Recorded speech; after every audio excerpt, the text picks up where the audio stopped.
Alors d'habitude j'ai quelques inspi comme ça qui arrivent selon les matchs, selon ce qui s'est passé ou quoi. Là je vous avoue que je sais même pas par où commencer, je sais pas du tout. Donc je vais laisser place à mes amis Sky et Bada. Les gars, salut.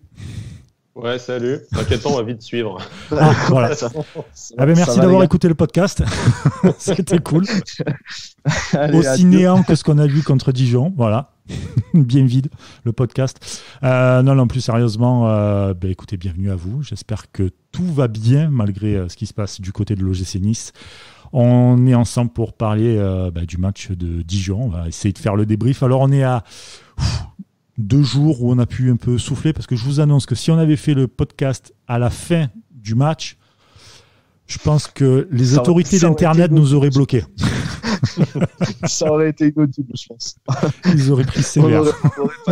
Moi, ça va, j'ai déjà fait un premier débrief avec nos amis de France Bleu Azur, donc j'ai vidé un peu le venin que j'avais vidé, ça va. Donc, ça qui est un peu vite. Ça va vite revenir, je sens. Puisqu'on parle de venin, je voudrais déjà commencer très fort cette émission et souligner quand même que je ne sais pas si tout est de la faute de Patrick Vieira, mais en tout cas, j'espère que notre ami Bada va assumer sa part de responsabilité. Il a quand même dévoilé les secrets tactiques pour battre Nice dans la précédente émission. Il a osé révéler la technique secrète de jouer au ballon et presser haut pour vaincre l'OGC Nice. Et voilà, l'entraîneur de Dijon a dû tomber sur notre podcast. C'est ça. Donc, ce qu'on va faire, c'est que dès qu'on va parler de Leverkusen, on va te bloquer. On va te censurer. Il y aura des bips tout le temps dès que je parle. non, mais c'était tellement évident. Tous nos matchs où on a été à la rue, et il y en a eu quelques-uns cette saison, avouons-le. En fait, c'est parce que des équipes nous pressaient haut, mettaient du rythme et avec notre jeu stéréotypé qui part de derrière et où on se met en danger tout seul comme des grands, c'est répétitif. Voilà, il suffisait juste de nous analyser un minimum. C'est ce qu'ils ont fait, je pense. Oui. Et voilà, ils nous ont maltraités. On a clairement été maltraités par la lanterne rouge de Ligue 1, voilà, qui n'avait pas gagné un match depuis, même s'il y avait le Covid, mais ils n'avaient pas gagné un match depuis mars. Et c'était contre Toulouse, je crois, en plus. C'était contre Toulouse qui est descendu en Ligue 2 depuis, voilà. Donc, bravo à eux, en tout cas. Ils ont bien joué le coup à fond, ils sont venus faire du foot. C'est bien. Par contre, je suis un peu surpris que tu dises que c'est très évident, parce qu'il me semble que c'est pas ce que tu as parié la semaine dernière. Donc, comment ça se fait? Toujours un peu optimiste quand même. On se dit, bon, c'est Dijon quand même, on va pas perdre contre Dijon. Et puis le match commence, et c'est là que les évidences réapparaissent. Ouais. Écoute, on voulait mettre notre partenaire BetClick en PLS, parce que c'est un peu notre but là. Ouais, bon, ça va être compliqué. Je pense que on va se ressaisir sur Leverkusen, mais ça va être très très compliqué quand même. Elle devait être belle la cote du 3-1 pour Dijon, n'empêche. On n'a pas moyen de revenir voir combien elle était, mais elle devait être sympa, je pense. Ah bah oui, là je pense que tu passes un bon Noël. Tu as misé 1-3. Je crois d'ailleurs que dans le tweet qu'on a fait, il y en avait quelques-uns qui ont marqué 1-3, un truc comme ça. Donc, voilà. D'ailleurs, si vous avez parié avec... du talent. Exactement. À défaut des chroniqueurs. Et sur les paris sportifs. D'ailleurs, si vous avez misé tout avec BetClick, n'hésitez pas à nous balancer en DM ou sur notre page Twitter tout ce que vous avez fait, juste pour voir un peu. Bon, en tout cas, contre Dijon, ça a été catastrophique. Une équipe qui a joué, on va dire, au foot, ce qu'il y a de plus basique. Ils ont fait des passes, ils ont joué, tout simplement. Ils ont fait vivre le ballon, ce qui n'était pas le cas de Nice. Alors moi, je veux bien que Vieira ait tous les défauts, et il en a. Oh, combien il en a. On sait que c'est pas un fédérateur. Enfin, on sait. De ce qu'on voit, en tout cas, c'est pas un fédérateur. Tu sens que les joueurs, ils en ont un peu plein le cul, etc. Mais à un moment donné, les joueurs, il y a quand même un amour-propre à avoir. Et le football, on va dire, ce qu'il y a de plus simple, c'est tu fais des passes et tu communiques à gauche, à droite, ça arrive dans le dos, etc. Franchement, ils n'ont rien fait de tout ça. C'est catastrophique, c'est nullissime. Et c'est même une honte pour le football et pour le football français. Je ne sais pas ce que vous en pensez par rapport à ça. Aux joueurs d'abord. On va parler de Vieira après, on va le démonter, je le sais.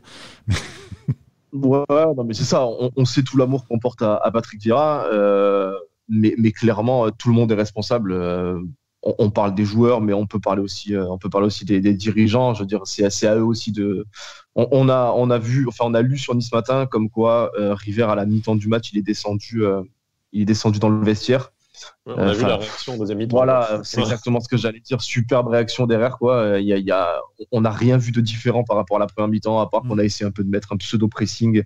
Et puis au final, on prend le 3-0 immédiatement. Voilà. Tout pour moi, ils sont tous entièrement fautifs. Les joueurs, évidemment, c'est scandaleux, ce qu'on voit sur le terrain. Je veux dire, comme tu l'as dit, Brice, il y a un minimum d'amour-propre. Alors, on te dit pas de prendre de haut cette équipe de Dijon, mais tu reçois à la maison la lanterne rouge. Faut pas manquer de respect à Dijon. Voilà, c'est ça. Mais tu reçois la lanterne rouge à domicile. T'es à 3 défaites d'affilée avant de les jouer. Je veux dire, il y a pas d'autre alternative que de jouer le match à 160%, de courir partout, de vraiment te donner un minimum, quoi. Je veux dire, comme tu as dit, un minimum d'amour-propre. Et ils en ont apparemment aucun, que ce soit tous les joueurs. C'est catastrophique. Moi, je pense, je sais pas si c'est de l'amour-propre. Donc, bon, effectivement, ils n'ont pas l'air d'en avoir, mais en même temps, je suis pas sûr que tu en aies beaucoup dans le football français de notre niveau qui soit doté d'un ego et d'un amour-propre surdimensionné. Je pense quand même que cette équipe, c'est un mot que j'utilise souvent dans cette émission, elle est complètement paralysée par la sinistrose. Je pense qu'il y a un manque de confiance qui est flagrant, et tu le vois encore avec le but qui est donné par Danilo. Bon, voilà, Danilo qui est titulaire alors qu'il a joué 13 minutes dans la saison, là, je sais pas combien il a joué, mais voilà, il est balancé titulaire d'un poste qui est pas le sien. Bon, tu sais, d'un moment. Bon, là, c'est une passe en retrait quand même, c'est la base du football quand même. Oui, non, mais bon. Ouais, voilà. Oui, d'accord, mais enfin, tu mets un joueur qui revient de blessure, qui est pas à son niveau et pas à son poste, et qui est le 17e remplaçant, quoi. Donc bon, effectivement, la passe en retrait, normalement, s'il arrivait professionnel, il devrait y arriver. Mais voilà, tu sais très bien que c'est un mec qui est en absence de confiance. Tu le mets au milieu d'autres mecs qui sont complètement paniqués. Voilà, pour moi, l'équipe actuelle, ils se liquéfient tous, de toute façon. Mais pour moi, je pense que l'équipe actuelle, c'est un troupeau, et les mecs, ils suivent les autres, ils voient que tout le monde est à deux doigts de se rouler par terre de désespoir, et il y en a pas un pour relever le niveau, je veux dire. Quand je vous disais la semaine dernière, est-ce que vous êtes capable de me citer 5 joueurs qui sont au niveau et qui sont titulaires indiscutables cette saison? Ben voilà. Moi, je vous repose la question aujourd'hui après le match de Dijon. Est-ce que vous avez l'impression qu'on arrive facilement à déterminer 5 joueurs cette saison qui sont irréprochables? Je vous dis pas qu'ils sont bons ou qui ont le niveau européen. Je vous dis déjà qui, dans l'attitude et dans la constance, sont irréprochables. Alors, en trouver 5 déjà, je trouve que c'est un putain d'exploit. Pour parler d'individualité, je trouve que c'est même en train de déteindre sur un joueur comme Gouiri qu'on pensait un peu à l'abri de ça de par son talent. Et pourtant, ça fait 2 matchs qui traversent les matchs où il marque en Coupe d'Europe, il marque sur un exploit d'Atal, le ballon lui revient, il est obligé de marquer, il a 1 mètre des cages vides. Là, le penalty est très très mal tiré, c'est le gardien l'aide énormément. Mais à part ça, sur sa performance dans le match, je trouve qu'il traverse les matchs où on le voit très très peu, il fait très peu de différence. Donc voilà, c'est même en train de déteindre sur donc, est-ce qu'on pourrait faire le parallèle avec un autre attaquant de l'OGC Nice, à ton avis? Qui lui est arrivé 1 an plus tôt et présente les mêmes symptômes. C'est ça, c'est beau. J'ai l'impression que le coronavirus contamine petit à petit nos joueurs. Mais non, mais enfin oui, voilà, c'est vraiment la sinistrose qui gagne cette équipe. Il y a un manque de confiance. On parlera de l'avenir de Patrick Vieira après, mais je pense qu'en l'état, voilà, tu leur cries dessus à la mi-temps, ça ne fait rien.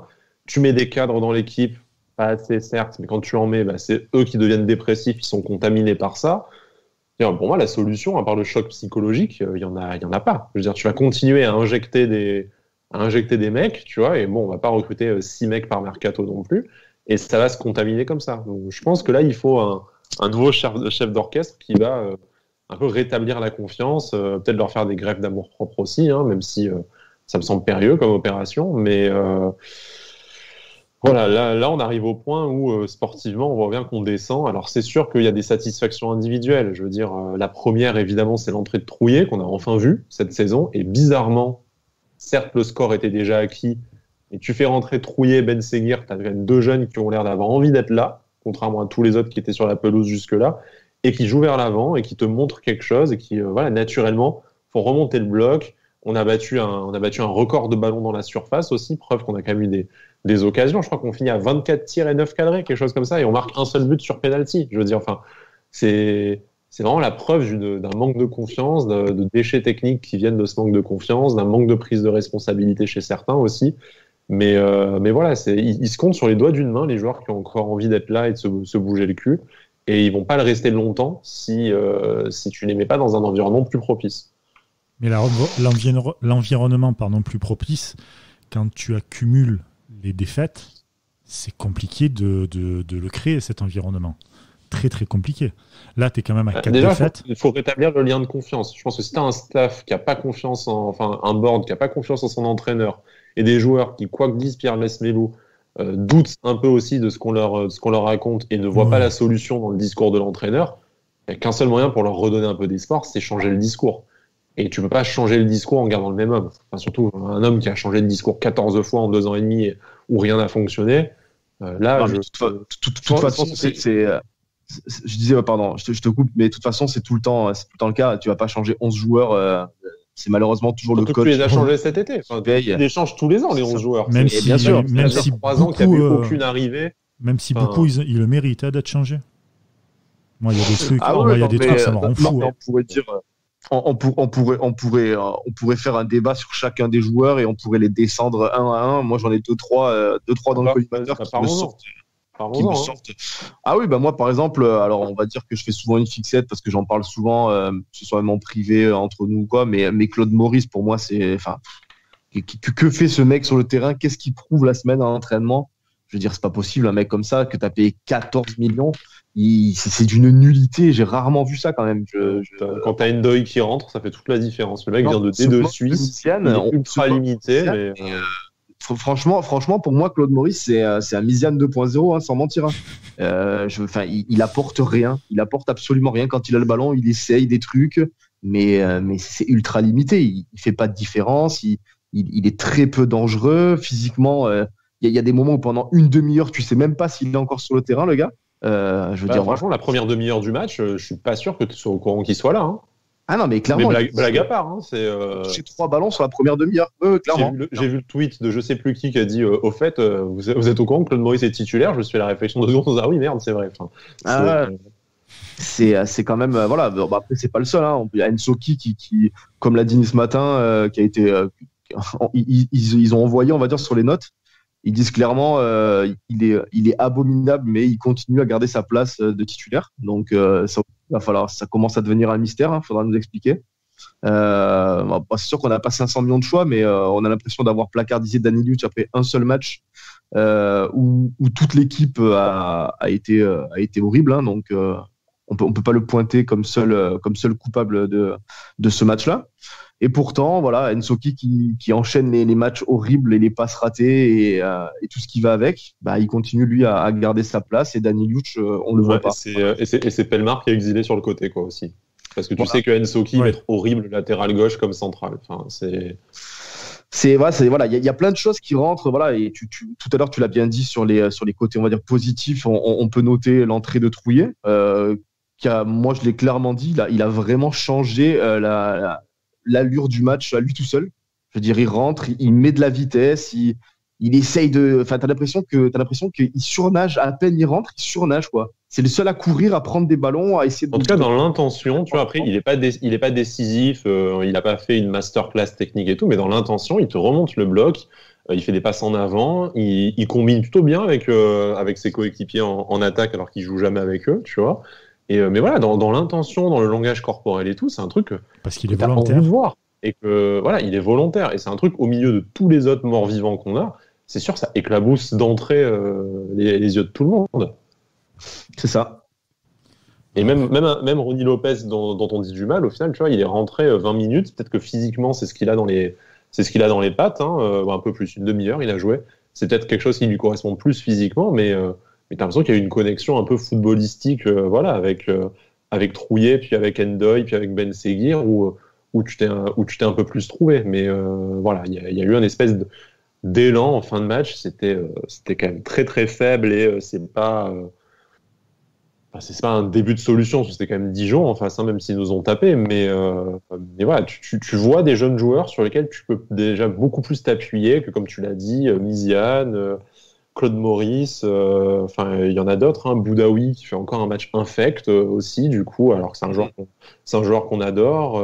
Voilà, Reine Adélaïde, a des fulgurances malgré tout. Après, lui, tu lui pardonnes volontiers parce qu'il a même pas il a juste un mois de compétition dans les pattes là, depuis son retour de blessure. Donc, tu veux bien croire qu'il va monter en puissance, mais c'est. Il montre des choses intéressantes en tout cas pour l'instant. Ah, il provoque beaucoup plus que les autres. Oui, il provoque. En te citant tous ces joueurs, tu y ajoutes Lotomba et Camara, bon, qui est certes blessé. Guiric, t'as dit, tu vois. Et encore Schneiderlin, vous allez me dire, mais tu vois, tous ces joueurs que je t'ai cités, tu n'es même pas à une équipe complète.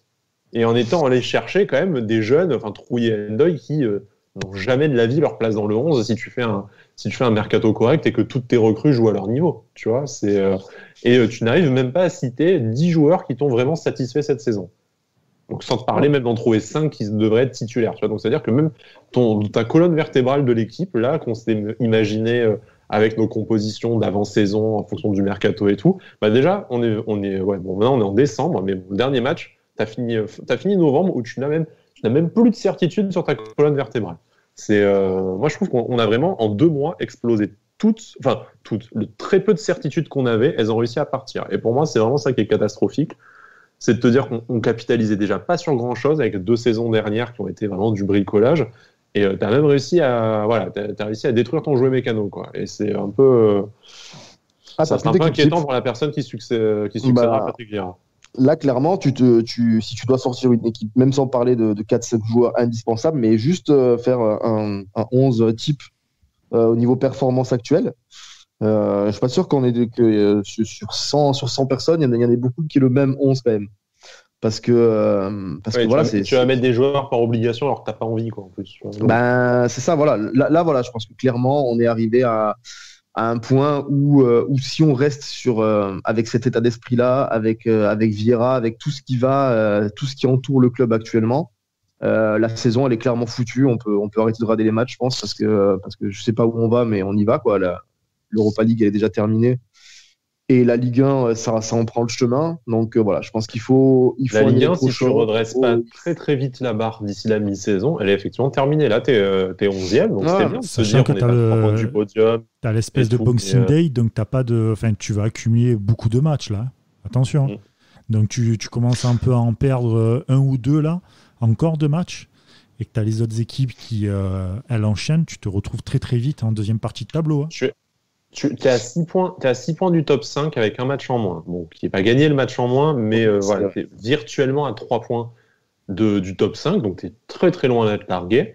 Mais si tu te retrouves, mais tu peux vite avec l'enchaînement de matchs, comme tu dis, te retrouver à 10 points du top 5. On a déjà vu des équipes se rattraper sur une demi-saison. Mais là, tant que tu es à portée de tir, tu peux te dire, allez, si tu arrives à maintenir cette distance entre 3 et 6 points à Noël.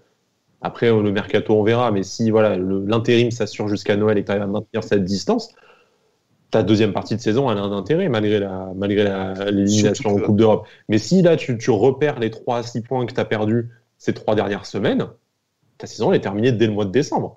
Et comment tu fais pour construire la suivante ? Qui est-ce que tu vas attirer comme entraîneur ? Qui est-ce que tu vas attirer comme joueur dans une équipe qui sera inqualifiable en Coupe d'Europe, puis non qualifié pour la suivante. Là, tu es aussi en train de mettre en péril les saisons suivantes. Ah oui, non, mais c'est pour ça. Là, tu te dis avec l'élimination en Europa League, en plus, à partir de la deuxième partie de saison, tu n'auras que le championnat à jouer. Donc, tu peux, en espérant un électrochoc, un changement, te dire, on joue tout sur le championnat et on n'a que ça à jouer et il y a un coup à faire parce que le championnat, il n'est pas non plus hyper élevé et ça, au niveau des points, c'est très serré. Et puis, qui sait, il va y avoir la Coupe de la Ligue. Tu peux te dire peut-être pourquoi pas faire un exploit en Coupe. On le fait pas souvent, mais pourquoi pas, tu vois. T'as quoi, la Coupe de la Ligue ? Coupe de la Ligue, non. Coupe de France, pardon. Et alors, attends, en passe d'être annulé. Voilà, c'est ça. Coupe de France, c'est pas sûr encore. D'accord, oui, non, Coupe de la Ligue, c'est qu'elle a été arrêtée, celle-là. Coupe de la Ligue, arrêtée. Mais on a trouvé le seul mec nostalgique de la Coupe de la Ligue. Non, pas nostalgique, non, la coupe à moustache, mais bon, en même temps, elle était bien, tu passais 3 tours, tu étais en finale aussi, c'est sûr. Mais le truc là, c'est que si tu n'as même pas, la possibilité, de briller en Coupe de France et qu'il te reste que la Ligue 1 sur la deuxième partie de saison, ça va être très très long s'il n'y a aucun enjeu, que tu vas jouer la 8e ou la 10e place, ça va être très très long. Ça va être dur de se motiver tous les week-ends à regarder des purges en se disant ça va toujours être pareil, il y a Vieira, il y a toujours pareil. Disons que si tu es un club qui n'a pas forcément l'ambition d'être en Europe, etc., tu te dis 8-10e place, c'est très bien, tu vois. Ouais. C'est une saison ni réussie ni ratée. Voilà, c'est ça. Mais là, quand tu t'appelles Nice, que tu as un projet, peu importe ton projet, mais que tu t'appelles Nice, que tu fais quand même partie, on va dire, du top 7 du football français. Et tu finis entre la 8e, 10e place, voire même plus, parce que je commence à penser que ça va être beaucoup plus compliqué que ça, même avec un nouvel entraîneur ou pas. C'est compliqué de suivre. Ça va être très très compliqué. De toute façon, tu vois les déclarations, parce qu'on va parler des déclarations de River, tout ça, avant le match. Il dit clairement, il s'est enfin mouillé, on l'a enfin entendu. Il dit clairement, on n'est pas du tout dans le projet Ineos, dans ce que veut voir Ineos. Voilà, il le dit clairement, on n'y est pas du tout. Donc il faut maintenant il faut faire un constat d'échec. Hein. C'est eux qui sont allés le chercher, c'est à eux aussi d'assumer cette responsabilité-là.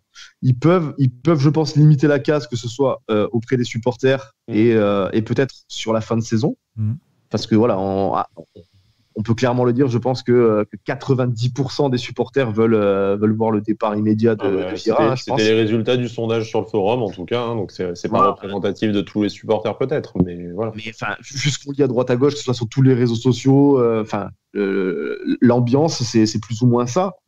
Donc il y a un moyen quand même de dire que la saison elle est pas foutue, et comme a dit Sky, en fonction de combien tu finis et comment tu finis, tu peux aussi te noyer sur les 2-3 prochaines saisons et repartir sur encore une fois un autre projet où il faut un peu rebâtir quelque chose.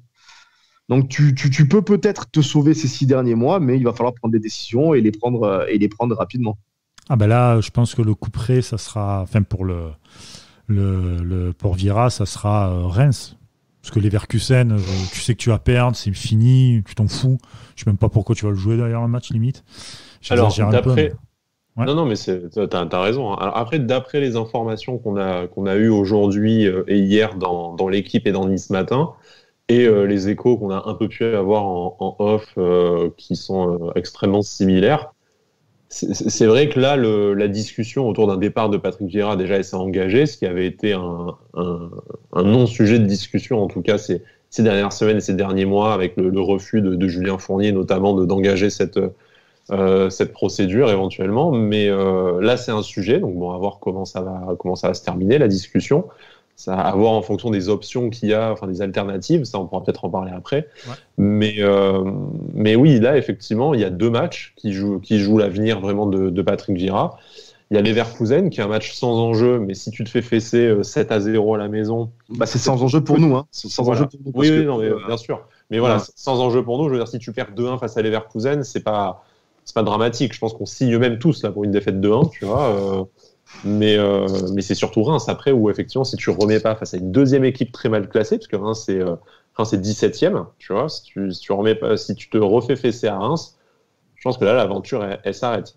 Mais moi je voudrais revenir sur ce que disait Cédric sur la déclaration de River, qui est extrêmement incisive, ce qui est assez étonnant pour du River, mais qui a un peu changé aussi sa façon de communiquer cette saison. Je pense qu'il s'en bat un peu la race en fait maintenant, quoi, tu vois. Et puis il est un peu gavé aussi peut-être. Voilà, il est un peu gavé, il a plus tout à fait le pouvoir décisionnaire qu'il avait avant, parce que c'est plus le propriétaire du club non plus. Je pense que là, il n'y a jamais eu de réconciliation avec Patrick Vieira. La brèche n'a jamais été refermée, je pense, entre les deux. C'est pas une info ni rien. Autant Fournier, de façon très pragmatique, et Vieira ont réussi à rebosser ensemble. Autant je pense que River pour lui, c'était mort, quoi. Donc bon, là, devoir essuyer les critiques et gérer l'agressivité des journalistes, des gens, des supporters au sujet d'un code dont lui-même ne veut plus, ça le saoule, et c'est assez légitime, hein, au final. Mais là, voilà, le truc, c'est que le timing de sa déclaration, il est horrible. Je veux dire, il met cet énorme coup de pression qui est quand même inédit dans l'histoire récente de l'OGC Nice juste avant le match. Le match tourne à une catastrophe quasi historique. Je veux dire, il y a peut-être que le 4-0 face à Dijon qu'on avait déjà vécu la saison précédente qui peut se comparer. Et c'était la première journée et ils n'étaient pas 20e. Voilà. Tu peux te dire, c'est un accident de parcours, et on avait battu Lyon tout de suite après, on avait changé le gardien. Voilà, Cardinal avait été désigné grand fautif et c'était réglé, tu vois. Ouais, là, ils sont 20e. Ouais. C'est différent quand même. Là, c'est encore un contexte différent. Et en plus, t'as l'historique de 3 défaites humiliantes avant, tu vois, où tu te fais sortir de l'Europe, t'as pas les mêmes ambitions. Enfin bon. Voilà, donc, et voilà, le match tourne derrière en catastrophe, donc tu es obligé, une fois que tu t'es avancé comme il l'a fait, et que derrière ça se passe mal, tu es obligé d'avoir une réaction. Et donc, ils ont effectivement refusé, on en parlait hier dans 100% Aiglon, de s'exprimer dans la presse, mais je pense qu'en plus, refuser de s'exprimer dans les médias, c'est plutôt signe de réflexion en cours, donc je pense qu'il y a vraiment une réflexion autour du Cavira, que ça confirmerait ce que disait Nice ce matin et l'équipe. Et que, voilà, que là, ils en sont à chercher les alternatives. Et effectivement, imagine, là, tu vas jouer à la maison, il n'y a certes pas de public, mais tu te prends une roustasse historique face à Leverkusen, ça peut très très vite partir en live. Je veux dire, ils vont rentrer au centre d'entraînement. Entre le moment où ils vont partir du stade, rentrer au centre d'entraînement, tu as le temps qui est Internet qui prenne feu, les mecs qui débarquent, et voilà. Donc ce qui serait mérité. Tu joues vraiment très gros et du coup ça te tiendrait peut-être pas jusqu'à Reims. Après, si tu fais un match mauvais, mais dans ta moyenne de mauvais matchs face à Leverkusen, tu as peut-être vu comme tu disais qu'il n'y a aucun enjeu, tu as peut-être une toute dernière chance face à... La dernière cartouche contre Reims, quoi. Voilà. Pour trouver une meilleure solution. Mais je me pose la question... Je me pose vraiment la question, est-ce que c'est le résultat face à Leverkusen, face à Reims, qui va décider de l'avenir de Patrick Vieira, ou si l'avenir est déjà tout décidé et qu'en fait, c'est juste que le temps de trouver le ou les remplaçants, bah, tu maintiens Patrick Vieira. J'espère que le timing, le timing est là déjà en avance. En amont, pardon. Oui, mais si t'as pas l'accord de la personne qui suit, bah, tu vas pas virer Patrick Vieira maintenant et te présenter 100 personnes sur le banc. Bah, tu as une solution. Il faut au moins un intérimaire. Tu as une solution, et ça s'est avéré bon dans pas mal de clubs ces derniers temps, c'est les adjoints. Ils connaissent le club. Oui, il faut que ton adjoint veuille. Et, du coup, j'ai coupé la parole à Cédric, mais avant qu'on parle des candidats possibles à la succession, s'il avait un truc à dire encore sur le... Non, mais je disais après, ça peut, bien sûr que ça devrait dépendre aussi de Leverkusen, même s'il n'y a pas d'enjeu. Mais si encore une fois, t'en prends 5 ou 6 et que t'es un peu la risée une énième fois, je pense que ça peut vite agacer les supporters déjà, évidemment, et le board en disant qu'ils peuvent vite péter un câble. Et puis après, on parle de Leverkusen et Reims comme timeline, on va dire, décisionnaire. Mais c'est là, en vrai, c'est dans 5 jours, les 2 matchs. Reims, c'est dimanche là. Donc, on devrait quand même, si ça parle de ça, quand même, que ça commence à sortir dans Nice Matin et tout, je pense que le fil il est quasiment coupé et qu'on se laisse juste quelques jours pour peut-être prendre une décision. Mais je suis pas sûr je vois mal déjà comment l'équipe pourrait avoir un sursaut d'orgueil au point de faire 2 bons matchs contre Leverkusen et Reims. Et d'un autre côté, je vois non plus mal le club ne pas se séparer de Vieira au point. Et en dehors des résultats, vu les déclarations entre celle de River et la déclaration de Vieira après le match, celle de River avant le match et celle de Vieira après, est-ce que vraiment, même si tu fais, on va dire, un nul ou une défaite courageuse face à Leverkusen et un match nul face à Reims, par exemple, qui ne seraient pas des mauvais résultats, sans être des très bons résultats, est-ce que tu peux encore te permettre, vu la toxicité de l'ambiance autour du club et autour du vestiaire, est-ce que tu peux quand même te permettre de garder Patrick Vieira? Je veux dire, quand tu as un président quand même qui le charge sans même plus s'en cacher, et un entraîneur qui fracasse ses joueurs et les journalistes, c'est quand même le gars qui t'explique je vais surveiller ce que mes joueurs vont dire dans le vestiaire, dans la presse, sur les réseaux sociaux. Il faut qu'on soit tous solidaires. Je saurai si quelqu'un me trahit. Enfin bon, j'extrapole à peine, mais enfin c'était vraiment de cet acabit-là. Et après, quand il charge William Humbersey de Nice Matin en disant pourquoi vous me posez la question si le vestiaire m'a lâché, vous êtes journaliste, vous devez avoir des infos. Surtout vous, Nice Matin, qui avez vos entrées au club et tout. Enfin là, t'en as un niveau de paranoïa et de complotisme qui est vraiment difficilement tenable. Donc moi là, je suis plus le temps avance et plus on en parle, plus je suis convaincu que c'est même plus les résultats qui tiennent Patrick Vieira, c'est juste des raisons opérationnelles et en fait trouver combien d'argent lui verser, où trouver l'argent et qui va bien vouloir le remplacer. Et pour rebondir sur ce que disait Brice, les adjoints, c'est pas si facile que ça, à mon avis.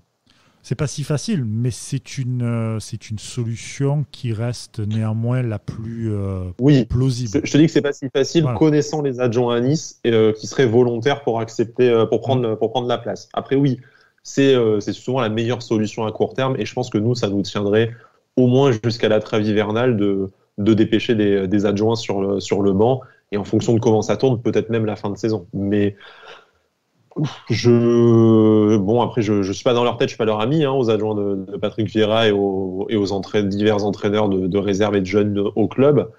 Mais il me semble pas qu'il y ait énormément de candidats qui aient la légitimité et l'envie de prendre la place. Ouais, franchement, connaissant comme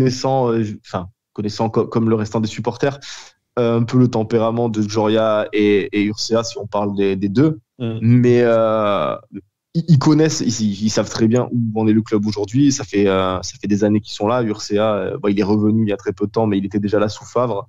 Djoria, il est là depuis un nombre d'années incalculable.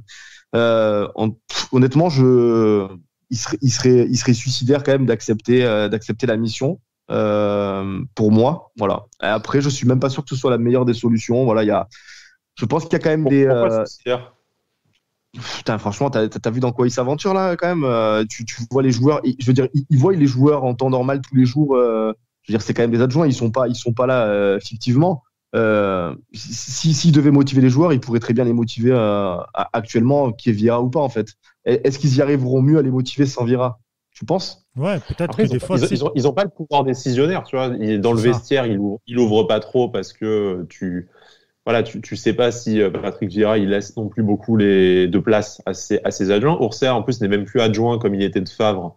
Là, il est dans la vidéo, donc il a quand même un poste reculé du terrain et des entraînements au quotidien. Donc là, il prendra un peu plus de place. Après, j'ai pas un souvenir de lui en étant extrêmement présent sous Favre, mais voilà, Lucien Favre devait lui laisser de la place quand même. Et Djoria, on sait que c'est quand même un mec qui a un caractère et qui est assez sanguin. Donc je pense que lui, pour le coup, que ce soit dans sa communication, dans la gestion des hommes, il ferait peut-être un peu moins dans la finesse que Patrick Vieira s'il s'agit d'écarter des joueurs. Et il a forcément un avis, je pense qu'il a forcément un avis sportif différent de celui de Patrick Vieira, et forcément un discours différent. Je te dis pas que ça serait le bon et que ça serait une réussite, j'en suis bien incapable. Mais après, les alternatives en interne, à part un ticket de Djoria Urcea, moi j'en vois deux. J'en vois deux alternatives en interne, et est-ce qu'elles te semblent plus convaincantes? Non, mais pour moi, clairement, alors voilà, encore une fois, comme tu l'as dit, je prétends pas que ça sera la solution, que ça va fonctionner, tout ça. Mais il y a quand même du monde, je pense, disponible sur le marché, des bons entraîneurs. Alors bien sûr, on n'est que l'OGC Nice, encore une fois, on est éliminé de l'Europa League. Mais bon, on a réussi à faire venir Claude Puel à une époque où on était à la cave. On a réussi à signer Favre contre toute attente. Voilà. Européen. Oui, mais c'est quand même, c'était quand même une très très grosse surprise de voir venir, sachant qu'il avait refusé Lyon une année auparavant ou 2 ans auparavant. Voilà, on peut peut-être espérer encore faire un petit miracle et faire venir un bon coach. Voilà, je dis pas un top coach, mais un très bon coach. Et ça pourrait apporter, ça pourrait, libre, il y en a. Hein. Après, bien sûr qu'il y a des très gros noms, il y a des noms un peu moins, voilà, à voir.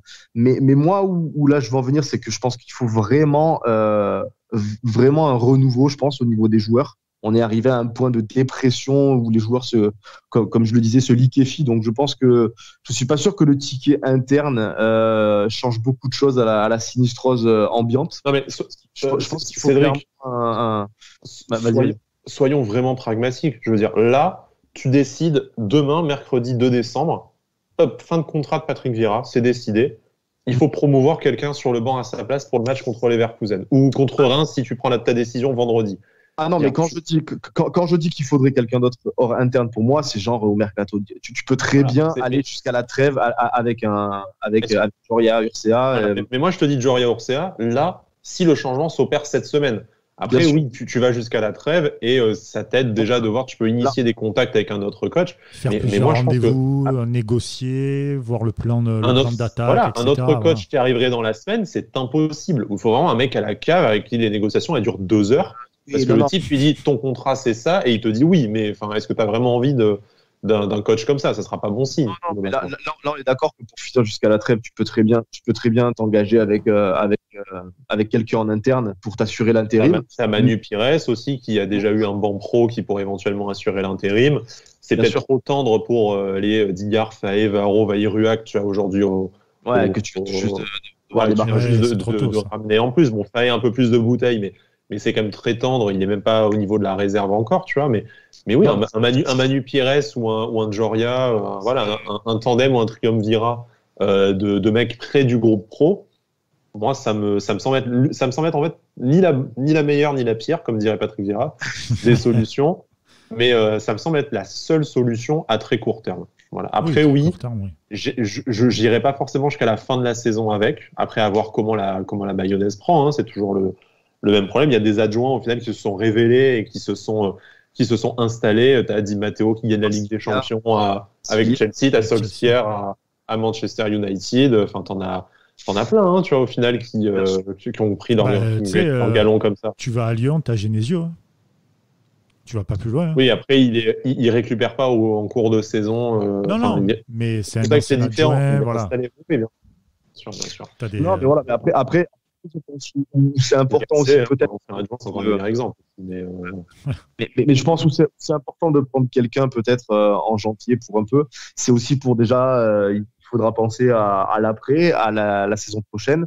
Et plus le mec sera là tôt, plus il pourra préparer peut-être le prochain mercato. Ça, si tu changes en juin, peut-être que tu vas encore nous sortir l'excuse. Oui, mais on a changé d'entraîneur en juin. Ça a été très compliqué pour nous dire quel joueur il voulait. Tu vois ce que je veux dire aussi? Si tu le prends en janvier, peut-être que tu t'enlèves ces épines-là du pied. Oui, mais tu n'as pas le même marché d'entraîneur en janvier et en juin. Hein. Tu dis qu'il y a des bons coachs qui sont disponibles. On se prend la tête, je pense, nos auditeurs comme nous, avec leurs amis, les autres supporters niçois, en public, en privé, sur les réseaux sociaux. Mais je veux dire, vraiment, des candidats, il y en a vraiment, vraiment très peu. Et en trouver un qui fasse, à défaut de l'unanimité, qui rassemble déjà une majorité des supporters, et qui soit disponible, qui soit dans nos cordes financièrement, qui sache qu'il y a un club de foot à Nice, tu vois, pas comme Pochettino ou je sais pas qui, là, qui ne sont jamais dû entendre parler de l'OGC Nice, les types. Je veux dire. Ah oui, non, mais il y a. Voilà, l'équation, elle est vraiment très difficile à résoudre. Hein. J'aimerais pas être à la place des dirigeants. Hein. Après, il faut pas oublier un truc, hein, c'est que cet été, il y a l'Euro. Il y a des nations qui vont se faire éliminer assez rapidement, des entraîneurs, des sélectionneurs qui vont virer. Donc, il va y avoir une très, très grosse valse des entraîneurs cet été. Il y a ça aussi. Donc, il y aura peut-être plus d'entraîneurs sur le marché. Et oui, mais il y a forcément plus d'entraîneurs en fin de saison, parce que déjà, tu vas avoir les fins de contrat aussi naturelles, ne serait-ce que celle de Lucien Favre, par exemple. Mais, ok, voilà. Oui, ton choix. Non, mais d'ailleurs, en fait, depuis tout à l'heure, on parle d'entraîneurs, mais il y a différents styles d'entraîneurs. Il y a des bâtisseurs, il y a des mecs, c'est des pompiers, on le sait. Vous, d'après vous, pour ce projet-là, pour relancer ce projet, le projet Ineos, donc, vous commencerez par tout de suite un gros entraîneur style Laurent Blanc, ou alors un entraîneur un peu moins... Déjà, est-ce que Laurent Blanc est un gros entraîneur? Déjà, je pense que tu as perdu la moitié de nos auditeurs qui ne vont pas être d'accord. Non, mais oui, ouais. Sincèrement... Mais parlons de Laurent Blanc, parce que c'est le plus sexy, le plus médiatique. Voilà, c'est ça. Je veux dire, donc on va là, en parler, aujourd'hui, actuellement, c'est le seul 4 ans et demi, 5 ans au chômage, je ne sais plus. 4 ans et demi. Il a pris 30 millions aussi à Paris. Hein. Tu m'étonnes qu'il fait 50 chômage. Il peut faire toute sa vie au chômage, plus tout ce qu'il a gagné comme joueur, laisse tomber. Mais 4 ans et demi de chômage, tous les clubs sur lesquels il est plus ou moins en contact et tout, ça se concrétise pas, tout ça. C'est un Français. Vu le profil et tout, voilà, vu le profil, comme tu dis, c'est un Français, machin et tout. Voilà. Je pense quand même qu'il a dû recevoir un petit coup de fil de River quand même. Je mettrai pas un gros coup dessus. Mais River l'a dit, quand c'est impossible, j'aime bien aller regarder. Donc voilà. C'est pas impossible, Laurent Blanc. Le mec, il est au chômage depuis 4 ans. Faut pas croire que c'est au-dessus de Nice aujourd'hui. C'est juste que lui, il cherche pas un boulot absolument, mais c'est pas au-dessus de Nice. C'est au-dessus de personne. C'est quand même champion de France avec Bordeaux, entrer dans l'équipe de France, Paris. Faut le payer, mec. C'est un peu CV quand même. Après, on pourra toujours avoir des débats sur sur ses capacités de coach, tout ça, machin. Mais son CV parle pour lui, le gars, quand même. Champion de France avec Bordeaux. Je dis pas qu'il est mauvais. Après, on peut toujours discuter de l'apport de Gasset comme adjoint, mais je te dis pas qu'il est mauvais. Je te dis juste qu'aujourd'hui, c'est un mec qui est libre depuis 4 ans, qui se prend des vents à chacun de ses entretiens. Est-ce que c'est vraiment un truc exceptionnel pour l'OGC Nice?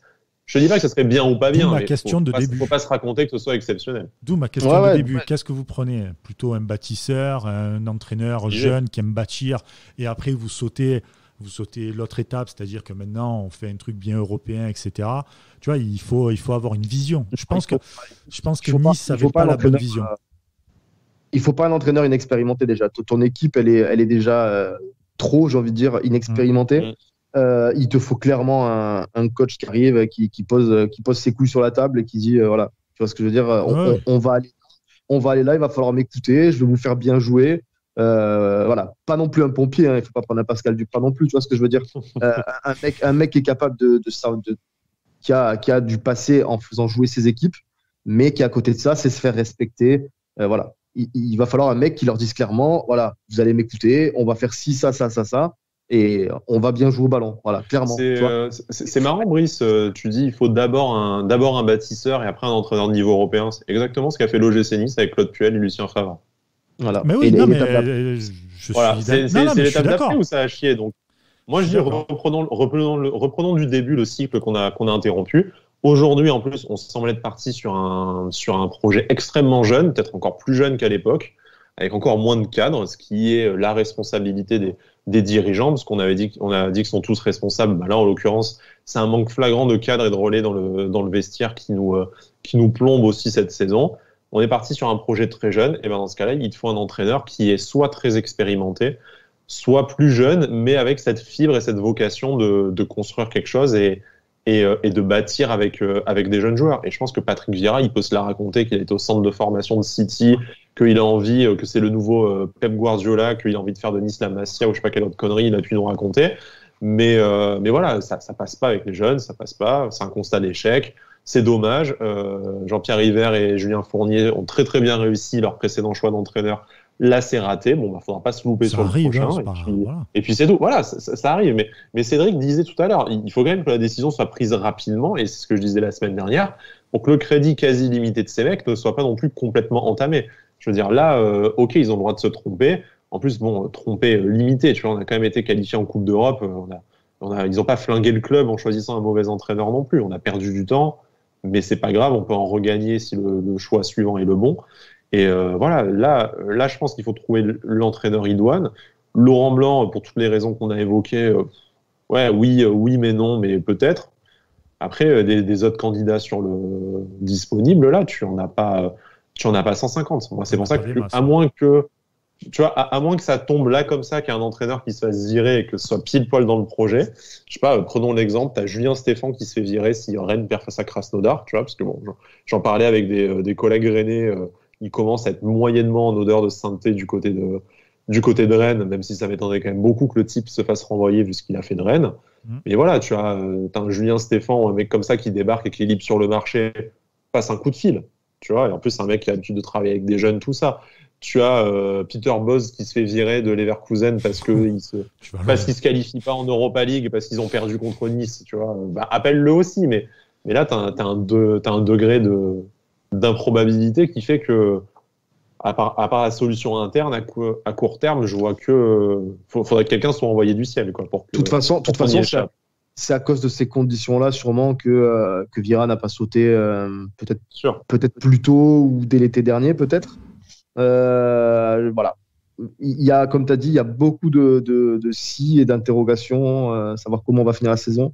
Mais je pense que clairement, tu peux pas terminer la saison avec en gardant Vieira. Pour moi, c'est. Je pense qu'aujourd'hui, tu ne peux même pas terminer l'année. Je pense que River et Fournier clairement se suicident s'ils font ça. Parce qu'ils commencent déjà à prendre un peu des tacles sur les réseaux sociaux, logiquement, parce que forcément, ils sont allés le chercher, donc ils sont désignés comme un peu responsables. Mais s'ils décident de pas prendre de risques, entre guillemets, en se disant non, c'est trop risqué d'essayer autre chose, que ce soit un ticket interne ou de faire venir un Laurent Blanc, par exemple, c'est trop risqué, eh bien, on s'assoit sur la saison et on garde Vieira. Je pense que ça va clairement pas passer. Là, je pense que niveau extra sportif, communication et ambiance, tu as atteint avec Dijon le point de non-retour où tu ne peux même pas te dire je m'assois simplement sportivement sur la saison, ce qui serait du gâchis. Mais si l'ambiance autour du club elle est molle et qu'en interne tout le monde arrive à travailler en bonne intelligence comme ces dernières saisons, ça aurait été possible. Et c'est là-dessus que nous on était partis en début de saison. On s'était dit bon, Vira, c'est insipide, mais il n'y a pas de raison que ça explose. Ça tient depuis 2 ans.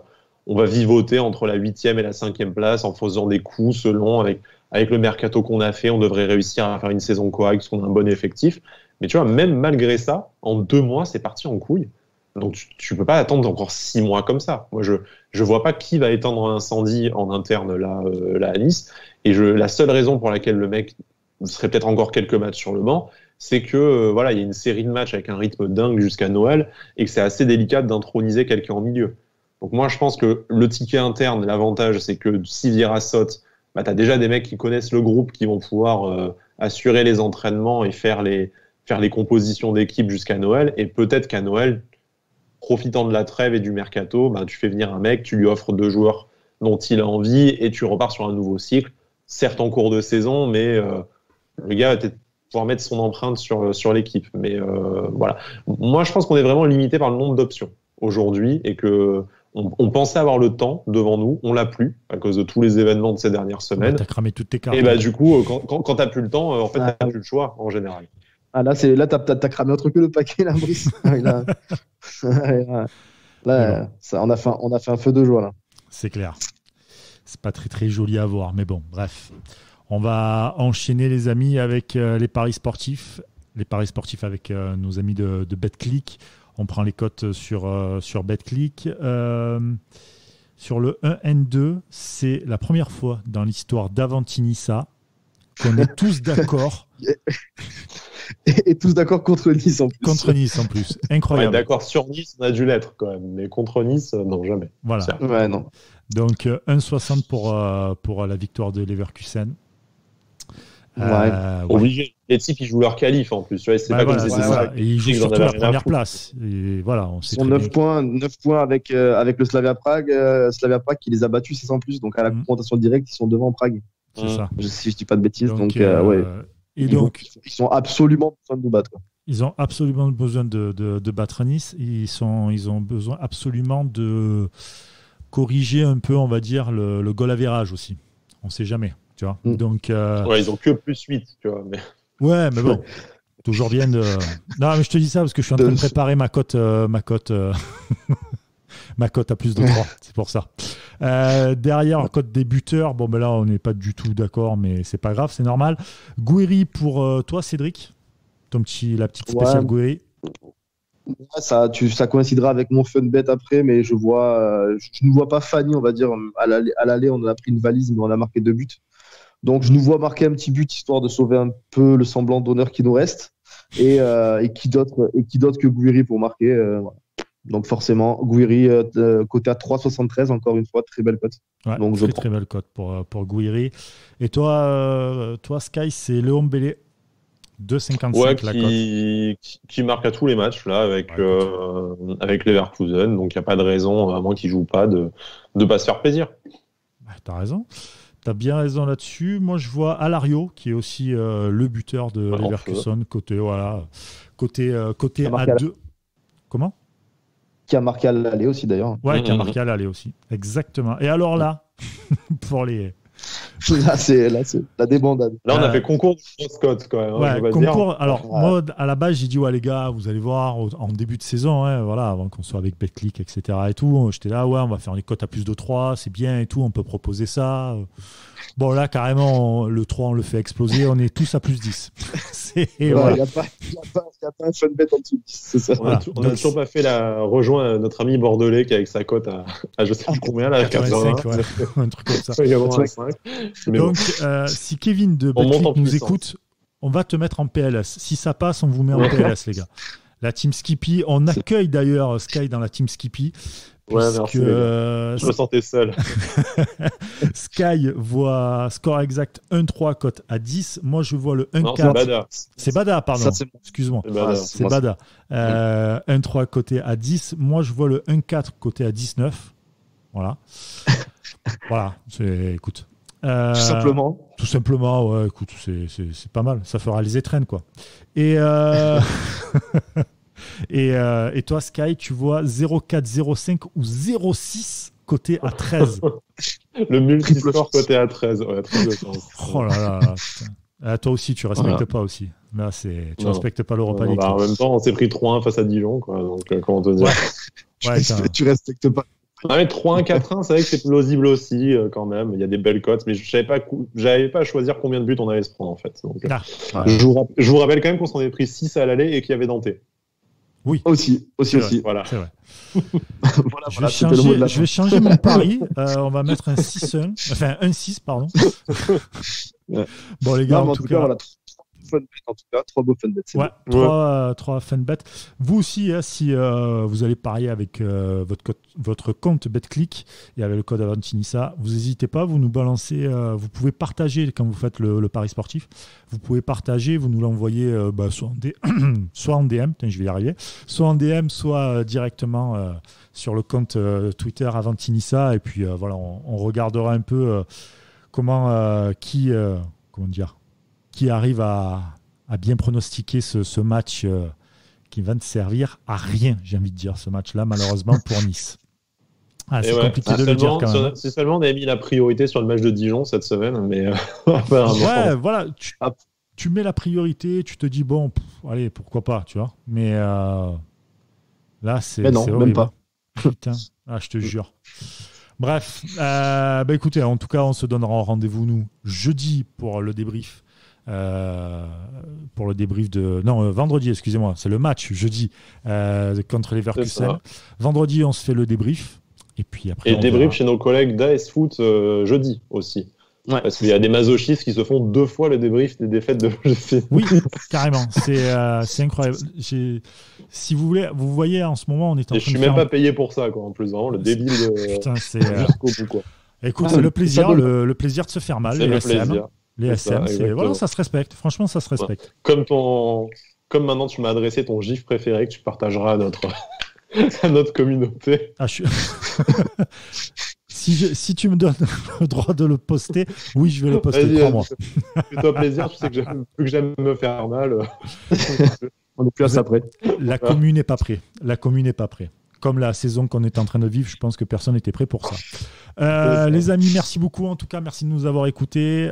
Bon match à vous, quand même. Voilà, régalez-vous bien. N'oubliez pas la vodka est au congèle. Voilà. N'oubliez pas aussi protégez-vous.